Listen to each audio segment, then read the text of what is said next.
पापा की दुआएं लेती जा, जा तुझे सुखी परिवार मिले।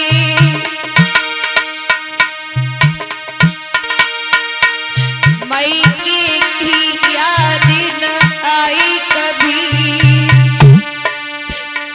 ससुराल में कितना प्यार मिले।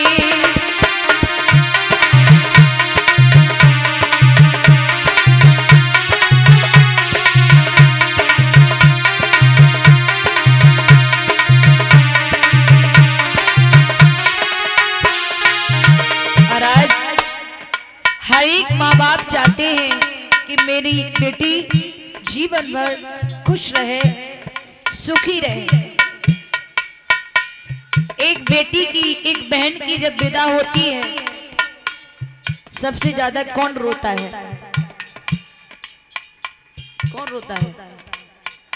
भाई। उस भाई से पूछा जाए कि भाई तू क्यों रो रहा है? जब तक वो बहन घर में रही तब तक तू उसे टॉर्चर करता रहा, मारता रहा, अब क्यों रो रहा है? तब वही भाई कहता है कि भैया आपको ये लग रहा है कि हम बहन भाई का झगड़ा था, लेकिन वो हम बहन भाई का झगड़ा नहीं था, वो हम बहन भाई का प्यार था। चूहे बिल्ली की तरह हम दोनों लड़ते रहते थे। रो तो इसलिए रहा हूं कि जब जब मैंने अपनी बहन से झगड़ा किया होगा, थोड़ी देर बाद भले ही मेरी गलती हुई होगी, थोड़ी देर बाद मेरी बही बहन मेरे लिए खाना परोस के लाई होगी, भैया तू भूखा है, खाना खा ले। रो तो इसलिए रहा हूं। और महाराज, बेटी की विदाई में, एक लड़की की विदाई में सभी खुल के रो लेते हैं, लेकिन एक शख्स ऐसा होता है जो खुल के नहीं, घुट कर के रोता है। कौन होता है? पिता, बाप। वो खुल के नहीं, घुट कर के रोता है। और ऐसे नहीं, जब से वो बाप बेटी को विदा कर देता है, उसी दिन से जब तक वो बाप जीवित रहता है, तब तक अंदर घुट घुट के रोता ही है। महाराज, एक बेटी की शादी के लिए एक पिता महीने, 2 महीने, 3 महीने पहले से भाग दौड़ करना शुरू कर देता है, बेटी की शादी की तैयारियां करना शुरू कर देता है। लेकिन वो पिता थकता नहीं है, वो पिता हारता नहीं है। कभी खाना खा लिया तो खा लिया, नहीं भूख ही भाग रहे हैं। पैरों में चप्पल पहन ली तो पहन ली, नहीं नंगे पैर ही भाग रहे हैं। लेकिन वो पिता थकता नहीं है, लेकिन वो पिता थकता नहीं है। क्यों? क्योंकि उस पिता की, उसके घर में एक शक्ति बैठी हुई है, वो शक्ति है बेटी, वो शक्ति है बेटी। लेकिन पिता हारता नहीं है, क्योंकि उसके घर में बेटी, शक्ति स्वरूप बेटी बैठी हुई है। और जिस दिन वो पिता अपनी बेटी को घर से विदा कर देता है, उसी दिन पिता जमीन पर गिर जाता है, चारपाई पर गिर जाता है। अगर टेंट वाले भी आए ना और ये कहे भैया मेरा हिसाब कर दो, पिता एक ही बात कहेगा, भैया शरीर में शक्ति नहीं है, कुछ दिन बाद आना, अभी शक्ति नहीं है खड़े होने की। क्यों? 3 महीने से भाग रहा है, नहीं आ रहा। घर से बेटी को विदा किया, पिता के शरीर की शक्ति ही चली गई, क्योंकि पिता की शक्ति तो उसकी बेटी थी ना, इसलिए दौड़ता रहा। और जिस दिन पिता ने अपनी उस बेटी शक्ति को विदा कर दिया, उसी दिन से पिता के शरीर की ही शक्ति चली गई। आपने एक चीज देखी होगी,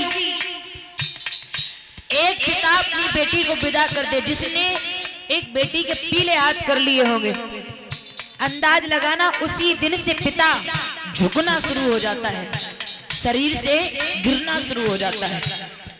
और एक बात और बताऊं, बेटी पराई होकर भी पराई नहीं हो पाती है।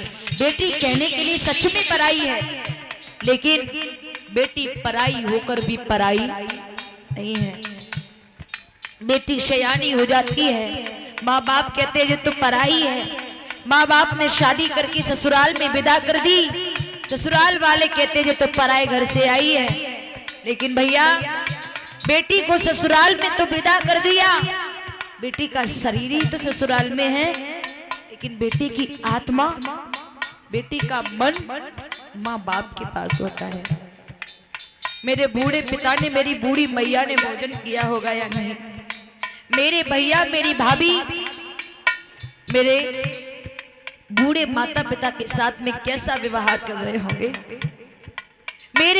मेरी भाभी मेरे माता पिता को भोजन बना के देती होगी या नहीं, या मेरी बूढ़ी मैया अपने हाथों से खाना बना के खाती होगी। यह है बेटी। एक पिता ही इतना बड़ा वज्र कलेजा वाला होता है, जो 20 या 22 या 25 साल के पौधा को बड़ा करके उसके बाद किसी दूसरे के आंगन को हरा भरा करता है। एक पिता ही वो होता है महाराज। देवक ने बेटी को सीने से लगाया और जवाब दिया, बेटी पापा की याद न आई कभी, ससुराल में इतना प्यार मिली,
बेटी तुम जीवन भर इसी तरह से स्वागी रहो। चलती चलती है दुआ प्रभु से, तेरा अमर रूप तुझे शान मिली।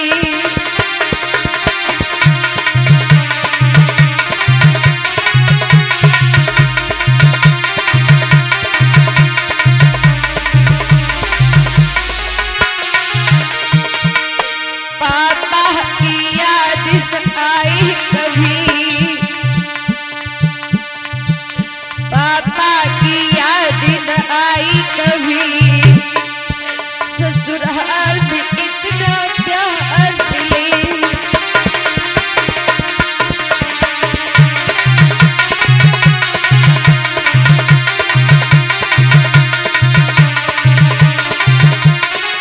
बेटी जिस घर से बने भाग्य तेरे,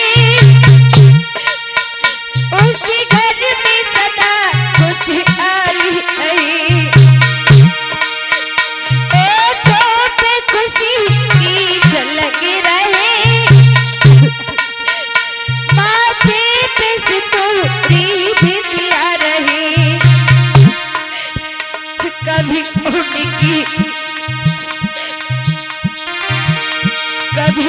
की ज्योति न फीकी हो, जो अमर रूप तुझे शाद मिले।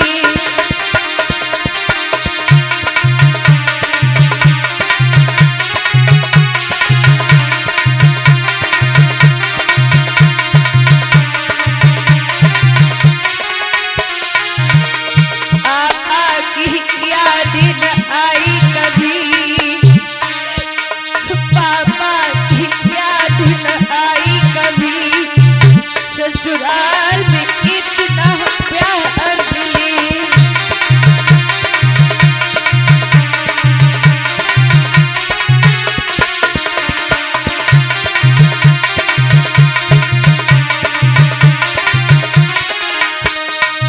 महाराज रुरुक की देवक ने देवकी को विदा किया है। महाराज सच यह है